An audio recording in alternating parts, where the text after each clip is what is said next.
this is one of the best cough syrups that you can make, and it is so easy and everyone loves it, especially when the children aren't used to sugar, which my children weren't. I've put a layer of chopped onion in a jar, and now I'm going to put approximately a teaspoon of honey. This must be good honey, it's very thick. And you know the best honey is thick honey. So that's about a teaspoon of honey. Now another layer of onion, another teaspoon of honey,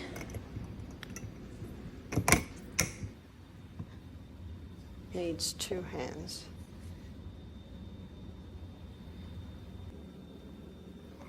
Now by the end of this evening, a syrup should have formed. Can you see what I'm doing?